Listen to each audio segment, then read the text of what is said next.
Yeah, you're smart, you're brilliant, you're good at what you're doing, but that doesn't mean that you need to be bringing your creativity and your brilliance into basic things as a leader.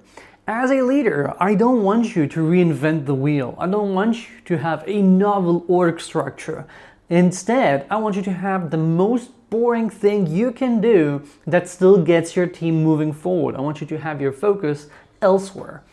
In this video, we're going to be talking about this phenomenon of doing way too much in areas that don't matter as much in your leadership, and maybe actually creating overhead as opposed to focusing on where you can bring a lot more value. You as a leader should stop being creative where it doesn't move the needle and getting your creativity elsewhere. Let's talk about that and see how you can actually be creative in a way that doesn't just make you feel smart, but actually helps others. By the way, if you're new here, as always, hi, I'm Aviv Ben-Yosef. I'm a tech executive, coach, and consultant. I help people just like you create teams worth leading because life's too short to lead mediocre teams. And we're always focusing on tackling things that I get to see regularly with my clients, which is where I got the subject of this video.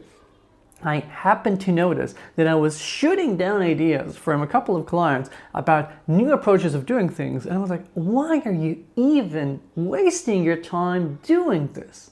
Where does this even come from? And I am obsessed with having way too many notebooks and taking notes. And I'm here just in front of me, I have like 3 more on the desk. And I take notes about what I'm seeing. And I noticed that this is a recurring pattern. Once I looked at things from a high enough altitude, I saw that a lot of leaders have this habit of trying to do things in a way that's novel, in a way that's unique. Maybe it's because you feel like your organization is special and a unique snowflake. Often it's not that unique and not that much of a snowflake.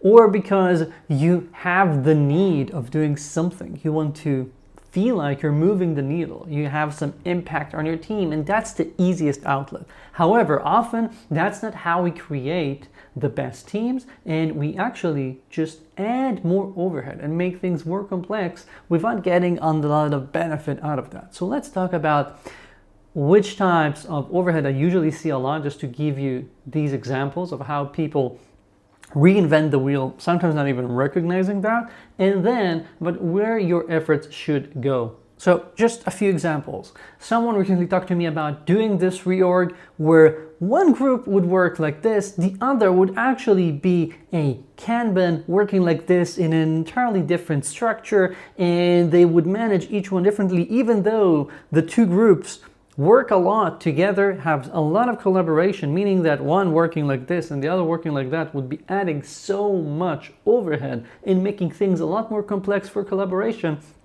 just because the CDO felt like that might make things a tiny bit better in a specific use case that happens, I don't know, maybe once a year.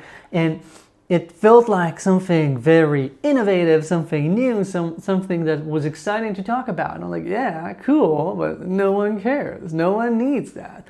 Another example would be that I recently talked to someone, a CEO, that essentially said, yeah, I know that I have these 3 people who have somewhat overlapping responsibilities, and I sent mixed signals to, mixed messages telling each one something a bit different about what they are to do and where they will get in the company in the future. But I did that because I wanted to create competition, because I wanted to create urgency. And I'm like, okay, so you're saying I created a weird way of managing people in a weird matrix where things often, more likely than not, will get lost and fall between the cracks, or have people stepping on each other's toes just trying to do the work, just so you had in your brain this idea no one has ever had before: I'll make people competitive. No, you're essentially saying that you're creating something that's gonna make everyone confused, gonna create a lot more burnout, will require a lot more communication just to ensure that things happen regularly without even seeing any benefit when it comes to that competitiveness you're thinking about. But you'll feel clever and you'll feel like maybe you eked out some more, I don't know, effort from someone. However, I'm looking at that, and what I'm seeing, and I know is going to happen, and already am seeing, in the team, is that, yeah, people are working harder, but that's like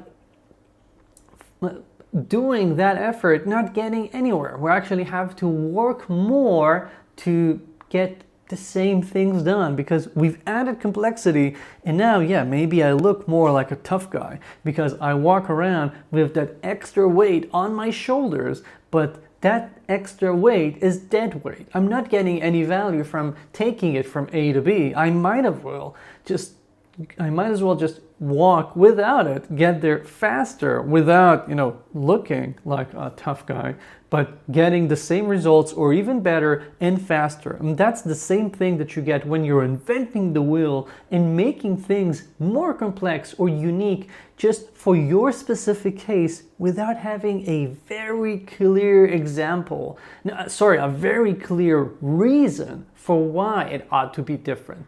Because your creativity should not be going there unless there's a very good reason to do that. Otherwise, you're essentially just being clever for cleverness' sake and not doing what your team needs. I often tell people, I know that you're creative. I know that you have the ability of doing things that are not just trivial. However, when you do that as part of just things like org structure, you're letting that be the outlet of your creativity, even though that's not where you're going to get the best ROI for your creativity. It would probably be better channeled elsewhere, but you're just doing that because that's the easiest way of doing it. That's the path of least resistance. You've got control over it and you feel like you know it better, so you're doing that. However, let's be frank. When it comes to your product, how many companies are there out there that understand things as well as you do? Not a lot. When it comes to org structures, what are the odds that you, my friend, have that amazing idea that no one else has thought about before and is going to change things in a way that's going to be worth the hassle of communicating a different and unique way of doing things to every single person that's joining your company and of course doesn't have any idea how you're doing things because it's your own special way, right? That's not a good way of doing things. So instead, I want you to channel your creativity elsewhere and not reinvent the wheel when it comes to things that, again, should be usually industry standards or very close to that. You can make tweaks, but I don't want you to be inventing things from scratch just to, feel good about yourself. Having this need often comes from not being exposed enough to other things externally, and therefore you don't even know what you don't know. You don't know what others are doing, and then you feel the need to change things just based on your own ideas. I actually think that this is one of those cases where you benefit a lot from doing the research and getting exposure to other things around. So get a community where you can talk to people, talk to colleagues, see what they're doing, be exposed to how they're managing their teams. Find communities online, be on newsletters, read blogs, read books. I cannot even tell you how much I read over the last 15 years or so to realize that most of the things that I'm seeing are not innovative, and actually the things that are innovative at the core are the things that make sense. You read a lot, you get exposure to dozens of organizations a year, and you notice that there's a shared foundation for those that actually work well, and that's what you want to do. You want to grab onto those and ensure they don't slip away, because those are the things that will move the needle, that will get you moving faster, and you don't even need to do anything unique. You don't need to think about it too much. You're just going to say, those things work, we're going to copy that. We don't need to be unique. We don't need to have it tailor-made. We can have some alterations done just here and there to ensure it's not where it ought to be. Similarly, you might consider getting a coach, someone that can help you ensure that what you're doing makes sense, as opposed to working by yourself and not knowing whether what you're doing makes sense, maybe has been tried by many in the past and has failed. Maybe there's a better way of doing it. If you're feeling alone, if you're feeling like you ought to come up with an idea about doing things that aren't product, that aren't, I don't know, coaching, that's useless. I don't want you to do that. I want you to find the basics that work and get running. And lastly, again, where I think your creativity should be channeled is usually product, business ideas, tech innovation that actually moves the needle, that's relevant to what the company needs to do, creating a team that's outstanding, which you do with proper coaching and things like impact coaching to ensure that people keep improving, things I've got videos for and I'll link to somewhere, and ensuring that you're not falling for cleverness sake, just to feel like you're doing something, just to feel like you're smart, because often that's just adding overhead and adding complexity. With leadership, as with code, oftentimes simplicity trumps cleverness. I don't need you to be smart. I need you to work. The same applies to code. I don't need clever code. I just need code that does what it ought to do. So take your cleverness and save it for what it actually matters. How can you help that person become the best team lead even though they're a first timer? Or how can you find an innovative idea that will get embedded into the product and allow things that no one in product thought about before because it requires some technical chops that only you and your team have.